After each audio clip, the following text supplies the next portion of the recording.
Dear students, നമ്മൾ ഇന്ന് 7th സ്റ്റാൻഡേർഡിലെ Europe in transition എന്ന ചാപ്റ്ററിന്റെ 5th പാർട്ടാണ് ഡിസ്കസ് ചെയ്യാൻ പോകുന്നത്. നമ്മൾ കഴിഞ്ഞ ക്ലാസ്സുകളിൽ influence of renaissance in various fields നമ്മൾ ഡിസ്കസ് ചെയ്തായിരുന്നു അല്ലേ? ഏതൊക്കെയായിരുന്നു ആ fields? Influence of renaissance in art, architecture, literature, sculpture, അങ്ങനെ പല ഫീൽഡിനെ കുറിച്ച് നമ്മൾ ഡിസ്കസ് ചെയ്തായിരുന്നു.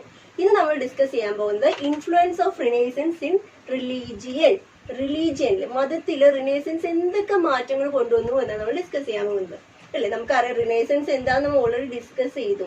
ഒരു ചേഞ്ച് ആണ് യൂറോപ്പിൽ ഉണ്ടായ 13th സെഞ്ചുറിയുടെ അവസാനത്തിൽ യൂറോപ്പിൽ ഉണ്ടായ ഒരു ചേഞ്ച് ആയിരുന്നു. നല്ലൊരു തോട്ട് അല്ലെ? എങ്ങനെയുള്ള തോട്ട്? ഹ്യൂമാനിസത്തിന് ഇമ്പോർട്ടൻസ് കൊടുത്തിട്ടുള്ള, റാഷണലിസത്തിന് ഇമ്പോർട്ടൻസ് കൊടുത്തിട്ടുള്ള എല്ലാം ഒരു തോട്ടായിരുന്നു ആ റിനേസൻസ് എന്ന് പറഞ്ഞത്. ഇപ്പോൾ നമ്മൾ ഡിസ്കസ് ചെയ്യാൻ പോകുന്നത് influence of renaissance in religion. യൂറോപ്പില് റിലീജിയനില് റിനേസൻസ് എന്ത് മാറ്റമാണ് കൊണ്ടുവന്നതെന്നാണ് നമ്മൾ ഡിസ്കസ് ചെയ്യാൻ പോകുന്നത്. നമുക്ക് പറയാം 16th സെഞ്ചുറിയുടെ അവസാനത്തില് യൂറോപ്പിലെ ക്രിസ്ത്യാനിറ്റിയില് ഒരു റിഫൈൻമെന്റ് കൊണ്ടുവന്നു. റിഫൈൻ ചെയ്യുക എന്ന് വെച്ചാൽ ഒന്ന് ശുദ്ധീകരിക്കുക, ഒന്ന് പരിഷ്കരിക്കുക.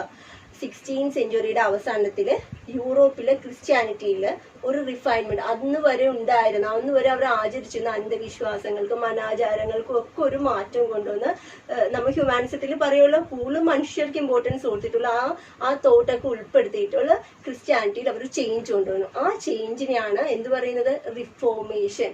പറഞ്ഞെല്ലാവരും റിഫോർമേഷൻ. അപ്പോൾ 16th സെഞ്ചുറിയുടെ അവസാന ഭാഗത്തില് റിനേസൻസിന്റെ ഇൻഫ്ലുവൻസ് കൊണ്ട് യൂറോപ്പിലുണ്ടായ ക്രിസ്ത്യാനിറ്റിയിലുണ്ടായ ആ ഒരു ചേഞ്ചിനെയാണ് നമ്മൾ എന്ത് പറയുന്നത്? റിഫോർമേഷൻ എന്ന് പറയുന്നത്. ഈ റിഫോർമേഷന് നേതൃത്വം കൊടുത്തത് ആരാന്ന് വെച്ചാൽ മാർട്ടിൻ ലൂതർ എന്ന് പറഞ്ഞ ഒരു ലീഡർ ആയിരുന്നു.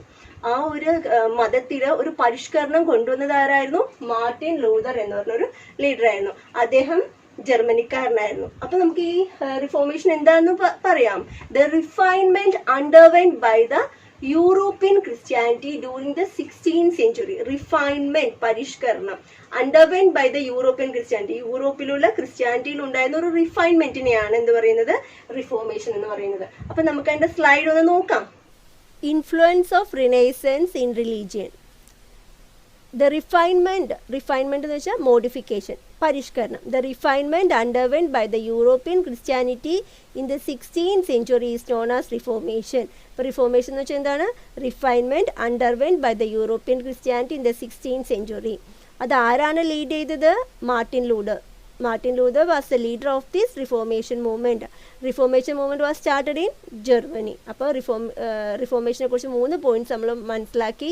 എന്താണ് റിഫോർമേഷൻ എന്ന് മനസ്സിലാക്കി, ആരാണ് അത് ലീഡ് ചെയ്തതെന്ന് മനസ്സിലാക്കി, എവിടെയാണ് സ്റ്റാർട്ട് ചെയ്തതെന്ന് മനസ്സിലാക്കി. ഓക്കെ, ഇനി നമ്മൾ ഡിസ്കസ് ചെയ്യാൻ പോകുന്നത് influence of renaissance in transportation എന്ന് വെച്ചാൽ യാത്രയുടെ, ഗതാഗതത്തിന്റെ ആ ഒരു ഫീൽഡിൽ റിനേസൻസ് എങ്ങനെയൊക്കെ ഇൻഫ്ലുവൻസ് ചെയ്തു എന്നാണ്. അപ്പോൾ നമുക്ക് അത് പറയണേക്കുമ്പോൾ നമ്മൾ ഈ ചാപ്റ്ററിന്റെ തുടക്കത്തിലേക്ക് ഒന്ന് പോയി നോക്കിയേ. നമ്മൾ ഈ ചാപ്റ്ററിന്റെ തുടക്കം എങ്ങനെയാ പറഞ്ഞത്? തുർക്കികൾ കോൺസ്റ്റാന്റിനോപ്പിൾ ആക്രമിച്ചു അല്ലേ? എന്നാണ് ടർക്സ് കോൺസ്റ്റാന്റിനോപ്പിൾ കോൺകർ ചെയ്തത്? 1453. എന്നായിരുന്നു? 1453 ടർക്സ് കോൺസ്റ്റാന്റിനോപ്പിൾ കോൺകർ ചെയ്തത്. ഈ ടർക്സ് കോൺസ്റ്റാന്റിനോപ്പിൾ കോൺകർ ചെയ്തപ്പോൾ എന്തായിരുന്നു ഏറ്റവും ഒരു വലിയൊരു പ്രശ്നം ഉണ്ടായിരുന്നു വെച്ചാൽ യൂറോപ്പും ഏഷ്യയും തമ്മിലുള്ള ട്രേഡ് റിലേഷൻ, എളുപ്പത്തിൽ പോകാൻ പറ്റിയ ട്രേഡ് റിലേഷൻ ബ്ലോക്ക് ചെയ്യപ്പെട്ടു. ഈ ഒരു ട്രേഡ് റിലേഷൻ എന്ത് സംഭവിച്ചു? ബ്ലോക്ക് ചെയ്യപ്പെട്ടു. അപ്പോ നമ്മൾ ഇതിന്റെ മാപ്പ് നമ്മൾ ഓൾറെഡി ഫസ്റ്റ് ക്ലാസ്സിൽ ഡിസ്കസ് ചെയ്തതാണ് അല്ലെ? ഇങ്ങനെ ബ്ലോക്ക് ചെയ്തപ്പോൾ യൂറോപ്യൻസിന് ഏഷ്യയിലോട്ട് ട്രേഡിന് വേണ്ടി എളുപ്പത്തിൽ വരാൻ പറ്റുന്ന ആ ഒരു വേ ഇല്ലാതായി. അപ്പൊ അതുകൊണ്ട് അവർക്ക് എന്താണ് ഒരു പ്രശ്നം? അവർക്ക് എന്തായാലും ട്രേഡിന് വേണ്ടി ഏഷ്യയിലോട്ടും മറ്റു രാജ്യങ്ങളിലോട്ടും ചെല്ലണം. അപ്പൊ അവരെന്ത് ചെയ്തു? പുതിയ സീ റൂട്ട്സ് കണ്ടുപിടിച്ചു. സീ റൂട്ട്സ് കണ്ടുപിടിക്കാൻ വേണ്ടി അവർക്ക് പ്രേരണയായത് എന്തൊക്കെയാണ്? അവരുടെ ആ ഒരു സ്പിരിറ്റ് ഓഫ് എൻക്വയറി, ഒന്ന് അന്വേഷിക്കാനുള്ള അവരുടെ ആ ഒരു spirit of adventure and the invention of compass എല്ലാവർക്കും അറിയാമല്ലോ. വടക്ക് നോക്കി യന്ത്രം എന്നൊക്കെ അറിയില്ല. ഡയറക്ഷൻസ് ഐഡന്റിഫൈ ചെയ്യാൻ വേണ്ടി നമ്മൾ കോമ്പസ് യൂസ് ചെയ്യും. ചില കുട്ടികളുടെ ബോക്സിലൊക്കെ ഉണ്ടാവും കോമ്പസ് അല്ലെ? എന്ന് വെച്ചാൽ ഇൻസ്ട്രുമെന്റ് ബോക്സിലുള്ള കാര്യമല്ല ടീച്ചർ പറയുന്നത്. ഇങ്ങനെ ഡയറക്ഷൻസ് കാണിക്കില്ല, ഇങ്ങനെ നോർത്ത്, സൗത്ത്, ഈസ്റ്റ്, വെസ്റ്റ്, ഇങ്ങനെ ഡയറക്ഷൻസ് കാണിക്കുന്ന കോമ്പസ് നിങ്ങൾക്കറിയാലോ ഡയറക്ഷൻസ് കാണിക്കുന്ന കോമ്പസ്. അപ്പോൾ ഈ കോമ്പസിന്റെ സഹായത്തിൽ എന്ത് ചെയ്യാൻ പറ്റി? നമ്മളുടെ യൂറോപ്പിലുള്ള നാവിഗേറ്റേഴ്സിന് പുതിയ പുതിയ സീ റൂട്ട്സ് കണ്ടുപിടിക്കാൻ അവർക്ക് എളുപ്പം ചെയ്യാൻ സാധിച്ചു. അപ്പോൾ നമ്മളിപ്പോൾ എന്തൊക്കെ ഡിസ്കസ് ചെയ്തു? Influence of renaissance in transportation ആണ് നമ്മൾ ഡിസ്കസ് ചെയ്തത്. അതിന് സ്പിരിറ്റ് ഓഫ് അഡ്വഞ്ചറും കോമ്പസും ഒരു വളരെ സഹായിക്കപ്പെട്ടു. നമുക്ക് സ്ലൈഡ് ഒന്ന് നോക്കിയിട്ട് വരാം.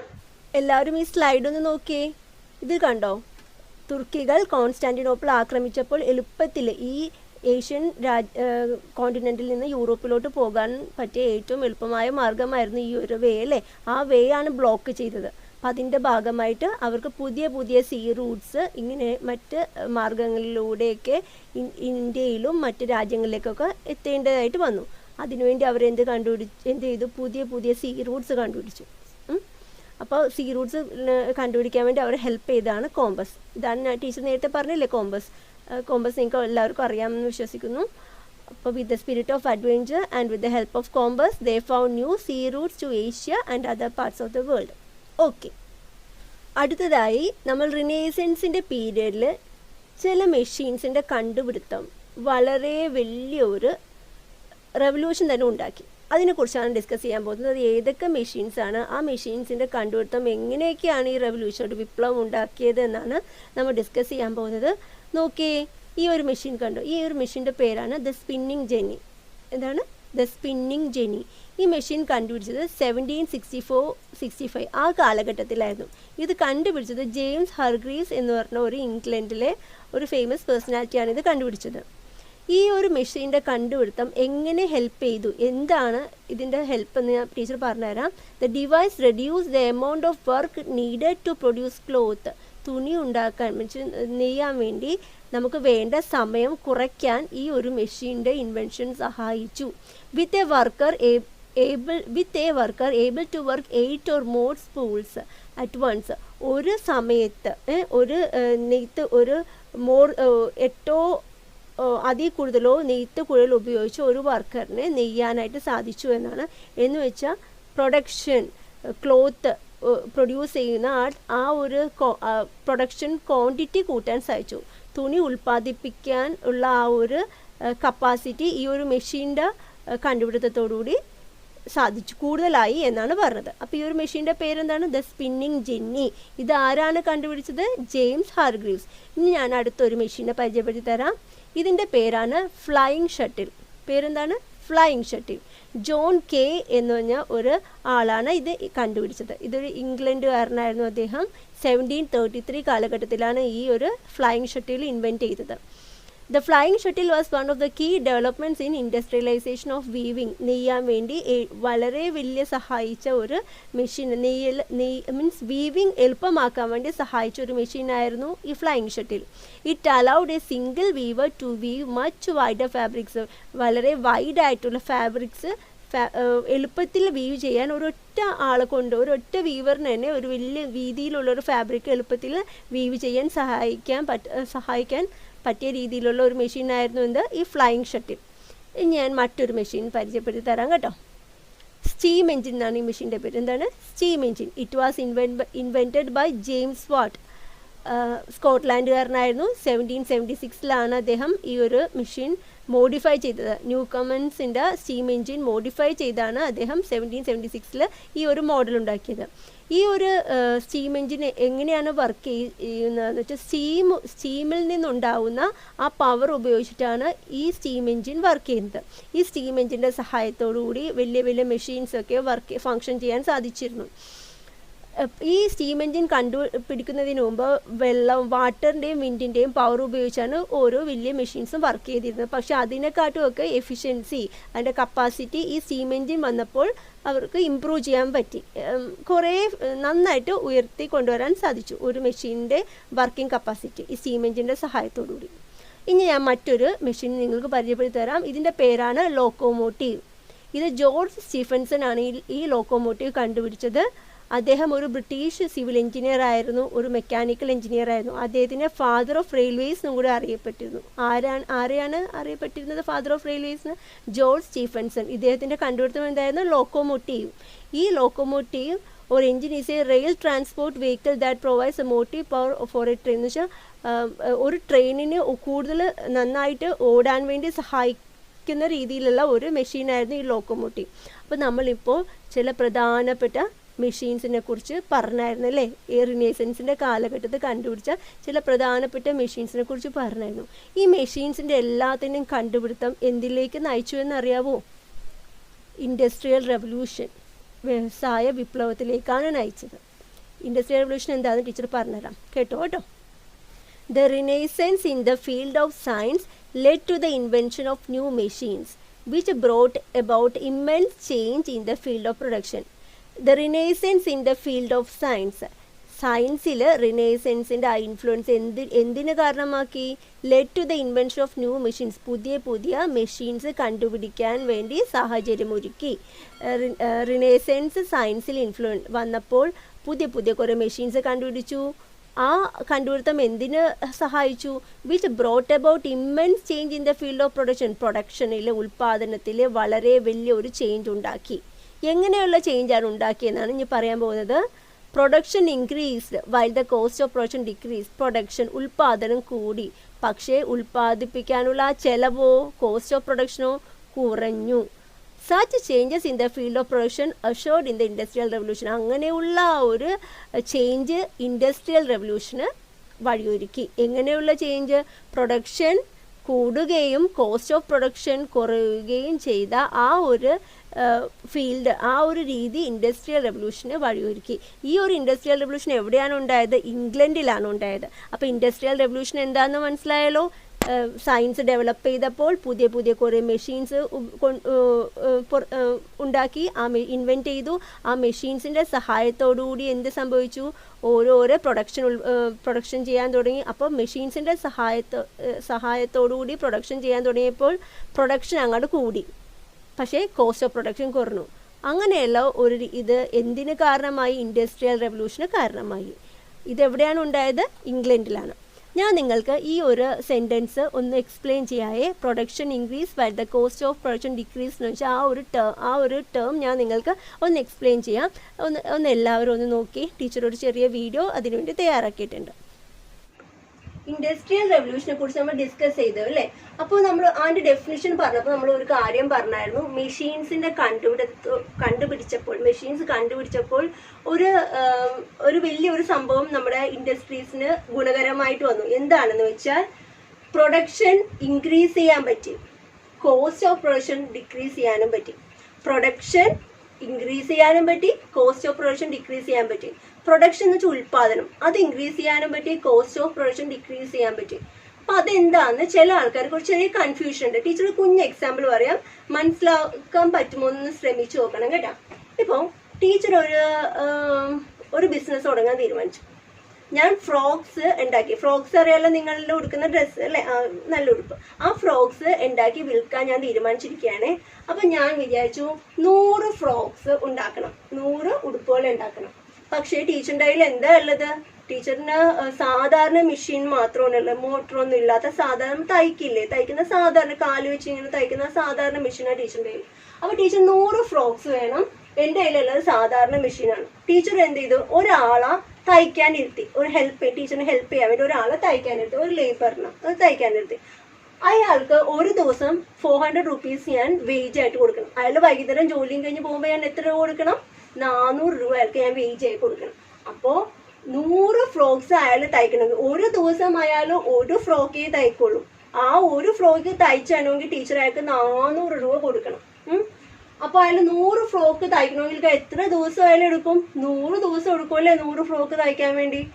അപ്പോ 100 ദിവസം അയാൾക്ക് ഞാൻ ഒരു ദിവസം 400 വെച്ച് 100 ദിവസം 400 കൊടുക്കുമ്പോ എത്ര രൂപ? 40,000 രൂപ കൊടുക്കണം. 40,000 റുപ്പീസ് ഞാൻ അയാൾക്ക് ഈ 100 ഫ്രോക്ക് ഉണ്ടാക്കി തരാൻ വേണ്ടി എനിക്ക് ചെലവാകുന്ന കാശ്. കോസ്റ്റ് ഓഫ് പ്രൊഡക്ഷൻ എത്രയാണ്? 40,000 രൂപ. കോസ്റ്റ് ഓഫ് പ്രൊഡക്ഷൻ എത്രയാണ്? 40,000 റുപ്പീസ് ടീച്ചർ ഈ ലേബറിന് അയാൾക്ക് കൊടുത്താൽ മാത്രമേ ഇയാൾ 100 ഫ്രോക്ക് ടീച്ചറിന് തരുള്ളൂ. എത്ര ദിവസം കൊണ്ടാണ് എനിക്ക് തരാൻ പോകുന്നത്? 100 ദിവസം കൊണ്ടാണ്. ഈ 100 ദിവസം കഴിഞ്ഞിട്ട് വേണം ഈ ഫ്രോക്ക് ടീച്ചറിന് കടയിൽ കൊണ്ടേ വിറ്റ് അതിന്റെ കാശൊക്കെ ഉണ്ടാക്കി അത് ലാഭമൊക്കെ കുറെയൊക്കെ ആക്കി ടീച്ചറിന് അതിന്റെ കാശ് ചേർത്തിയാവാൻ. അപ്പൊ ടീച്ചർ ഒരു കാര്യം തീരുമാനിച്ചു. എന്ന് തീരുമാനിച്ചു എന്ന് വെച്ചാൽ ഞാൻ ഇപ്പൊ നമ്മുടെ തയ്യൽ മെഷീനിലൊക്കെ മോട്ടർ വെക്കില്ലേ, നിങ്ങൾക്ക് അറിയാലോ മോട്ടറൊക്കെ വെക്കുന്ന തയ്യൽ മെഷീൻ. അപ്പൊ ടീച്ചർ എന്ത് ചെയ്ത് ഒരു മോട്ടർ വാങ്ങിച്ച് എന്റെ മെഷീനിൽ അങ്ങോട്ട് ഫിറ്റ് ചെയ്യാൻ തീരുമാനിച്ചു. നല്ല ഫസ്റ്റ് ക്ലാസ് മോട്ടർ വെക്കാൻ തുടങ്ങി. അപ്പൊ നോക്കിയേ ടീച്ചറിന്റെ കോസ്റ്റ് ഓഫ് പ്രൊഡക്ഷൻ കുറഞ്ഞു. അതെങ്ങനെയെന്ന് ടീച്ചർ പറഞ്ഞുതരായേ. ഒരാള് എന്റെ വീട്ടിൽ തയ്ക്കാൻ വരുന്ന ഒരാളില്ലേ, ഒരു ലേബർ മോട്ടർ വാങ്ങിച്ചു കൊടുത്തപ്പോൾ അയാൾ ഒരു ദിവസം 4 ഫ്രോക്സ് തയ്ക്കാൻ തുടങ്ങി. എളുപ്പമല്ലേ, അയാൾക്ക് പാടൊന്നുമില്ല അല്ലേ, കറണ്ട് വെച്ച് മോട്ടർ വർക്ക് ചെയ്യുന്ന മെഷീൻ സ്പീഡിലേക്ക് തയ്ക്കാൻ സാധിക്കും. അപ്പൊ ഒരു ദിവസം അയാൾ 4 ഫ്രോക്ക് തയ്ക്കാൻ തുടങ്ങി. അപ്പൊ 100 ഫ്രോക്ക് തയ്ക്കാൻ വേണ്ടി അയാൾക്ക് എത്ര ദിവസം വേണ്ടി വന്നു? 100നെ നമ്മൾ 4 കൊണ്ട് ഡിവൈഡ് ചെയ്തു അല്ലെ. അപ്പൊ 25 ദിവസം അയാൾക്ക് മതിയായുള്ളൂ. ഈ മോട്ടർ വെച്ചിട്ടുള്ള മെഷീനിലൂടെ അയാൾക്ക് വെറും 25 ദിവസം കൊണ്ട് ഈ 100 ഫ്രോക്കും തയ്ക്കാൻ പറ്റി. അപ്പൊ ടീച്ചറിന് അയാൾക്ക് എത്ര കാശ് കൊടുക്കേണ്ടി വന്നു? ടീച്ചർ ഞാൻ പറഞ്ഞുതരാം. 25 ദിവസം, ഒരു ദിവസം 400 രൂപ വെച്ച് 25 ദിവസം എനിക്ക് അയാൾക്ക് വെറും 10,000 രൂപയെ കൊടുക്കേണ്ടി വന്നുള്ളൂ. നോക്കിയേ, കണ്ടോ? മോട്ടർ ഇല്ലാത്ത മെഷീനില് 100 ഫ്രോക്ക് തയ്ക്കാൻ വേണ്ടി ടീച്ചറിന് അയാൾക്ക് 40,000 രൂപ കൊടുക്കേണ്ടി വന്നു. പക്ഷേ ഇത് നോക്കിയ മക്കളെ, മോട്ടർ വാങ്ങിച്ചു കൊടുത്തപ്പോൾ ടീച്ചർ മെഷീനിൽ മോട്ടർ വാങ്ങിച്ചു കൊടുത്തപ്പോൾ 25 ദിവസം കൊണ്ട് അയാള് ടീച്ചർക്ക് ഈ 100 ഫ്രോക്കും തയ്ച്ചു തന്നു. ടീച്ചർക്ക് വെറും 10,000 രൂപ മാത്രമേ അയാൾക്ക് വേജസ് ആയിട്ട് കൊടുക്കേണ്ടി വന്നുള്ളൂ. ക്ലിയർ ആയോ? അപ്പൊ കോസ്റ്റ് ഓഫ് പ്രൊഡക്ഷൻ കുറഞ്ഞല്ലോ, ടീച്ചറിന് ചെലവായല്ലോ. 100 ഫ്രോക്ക് ഉണ്ടാക്കാൻ വേണ്ടി ടീച്ചറിന് ചെലവായത് വെറും ഇപ്പൊ എത്ര രൂപയാണ്?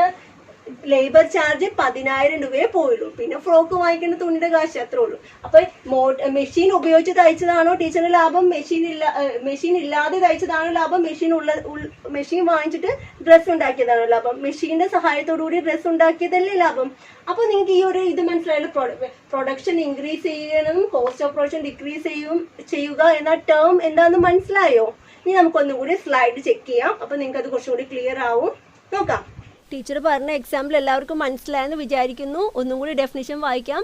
The renaissance in the field of science led to the invention of new machines, which brought about immense change in the field of production.